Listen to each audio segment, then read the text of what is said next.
r/ask Reddit, which apocalypse would you like see end humanity? False vacuum. Nobody would even have enough time to know that they died. Would just be blip and now everything's gone like it never existed. Like a soap bubble popping. I've heard of a false vacuum in passing. Can you explain it? At a very high level, it suggests that our universe may not be in its most stable form. Imagine rolling a ball down a hill. The ball will stop when there is no path to a lower point that it can roll down. The lowest point is at the bottom of the hill, which would be analogous to the most stable true vacuum state. But maybe there's a little dip in the hill that the ball catches in. This would be a false vacuum, a lowest point in a small area. If a minor earthquake occurs, it could nudge the ball out of this local minimum and send it rolling down the hill again. If we are in a false vacuum universe, then at any time, some point in space may spontaneously decay into a more stable form. This more stable vacuum state would then spread at the speed of light as an expanding bubble. Within that bubble would be what is effectively a new universe. It could be mostly similar to our current universe, with similar laws and constants, in which some parts of our universe could survive the transition to varying degrees. Or it could be drastically different, destroying everything as all the matter and energy in our universe is rearranged into a new reality. It's rather unique doomsday scenario. We have no way to know how likely it is, or what the actual effects would be. We have no hope of protecting ourselves from it, let alone preventing it. We would never even know it was coming. We would just cease to exist. So at the same time, we have no way to know if this has already happened, and we're already in the decomposed, most stable state, correct? Or if it is already happening, but it hasn't happened to us yet. I had not thought of that. I would have preferred not to have thought of it at all. Contagious apathy. No one would care to do anything about it. Miranda. But then you have reavers to deal with. Deadly gamma ray burst. Quick and efficient. Instant planet-wide sterilization if it's powerful enough and directly on target. Definitely the best answer. This would be a great series of novels, especially if humanity knew it had happened. Book 1.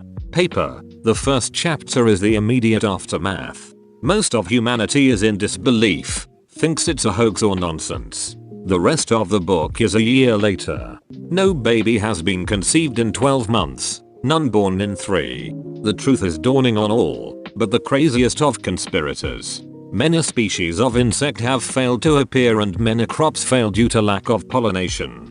The book focuses on world leaders struggling to deal with mass panic despite not knowing what the hell is going on.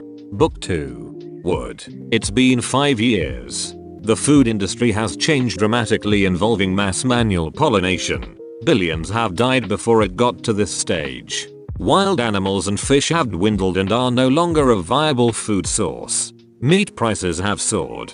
The price of tins of spam have price growth rivaling Bitcoin. The book deals with the chaos of food shortages. It is about a British farmer, now stuck in a flat, who recounts having to defend against raiders in the early years to losing his farm to mandatory government takeovers. Book 3. Crystal. It's been 15 years. Society has stabilized after sustainable food systems have been built, but schools are preparing to close down as their final set of pupils nears graduation age. Efforts to create humans outside of the body all fail. The book follows the story of a 50-year-old school teacher who questions her purpose with no students. Her last students have a very different outlook on life to her at her age, and much of the book focuses on discussions between them and her. Book 4. Silver. 25 years after the event, the last dog on Earth passes away. Animatronic pets are all the rage, as are tortoise pets. Human cloning experiments have no success. People are becoming more decadent. The world is more about selfishness and carnal pleasures. The book is about a group of religious leaders who mourn the loss of their congregations, lose their faith, and Book 5. Coral. 35 years after the event, mankind has largely given up hope of regaining fertility. Its efforts are put into creating an AI that resembles the human mind as closely as possible. Book 6. Emerald. 55 years after the event, the last female human reaches menopause. Humanity is united in its grief. The Great A AI has reached a near human level of behavior. It decides to replicate itself. Humanity reacts in disgust and destroys the AI. There is civil war between those that wish the AI to preserve humanity's memory versus those that found it an insult to humanity's existence. This is actually a very interesting thing to theorize about. How mankind would first discover that no baby is ever gonna be born and how it would face their impending doom. If we'd enjoy a brief moment of relapse from all the food and overpopulation problems. Would society collapse in a nihilistic "we're all gonna be extinct in 100 years" mindset? I mean, if you're 30, you're still gonna live another 50 years. You can't just leave work. This is not a next week an asteroid's gonna hit us scenario. How would the last young persons on Earth be treated? Would there still be war since it won't matter anymore in a generation? There are so many things to think about this scenario. You mean like Children of Men? There's literally been a book and movie on it already. Bring back the dinosaurs. We'll just hunt them and then they'll become an endangered species. After that we have to make laws to conserve dinosaurs. We'd probably end up making some sort of nature reserve or park to put them all in. On an island, of course, to prevent poaching and accidental escapes. While we're at it, let's make sure they can't breed. If there aren't a lot of dinos, we can hire the cheapest IT guy to keep track of them. The singularity.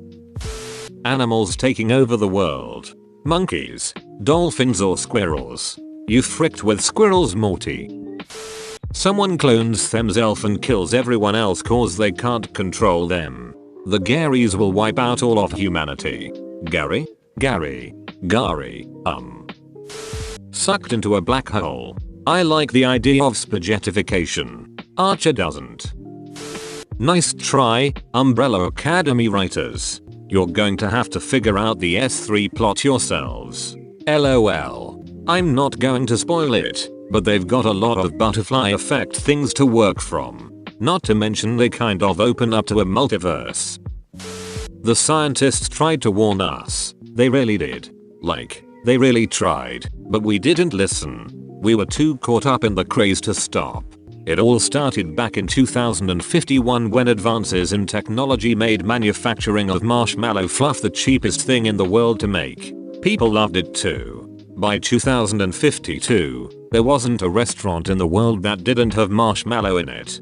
From McDonald's hamburgers to Michelin 3-star courses, the whole world was going bonkers for marshmallow fluff. Giant factories dedicated to making the fluffy stuff were opening up everywhere and the marshmallow boom was in full force.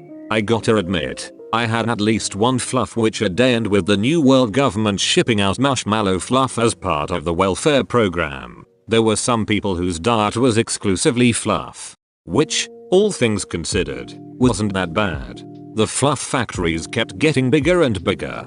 By 2055, I think I read somewhere that around like 30% of the world's employees were at marshmallow factories. That same year was when the first factory burst. I remember the news showing a factory in Mumbai trying to contain a runaway malfunction, but that quickly escalated into a complete fluff down. Marshmallow fluff was being produced at an astonishing rate, flowing out of the doors and windows, flooding the streets and the city. The marshmallow fluff spread so far that it came in contact with another factory, causing that one to malfunction and start uncontrollably producing fluff. Within hours, the entire city was swallowed up.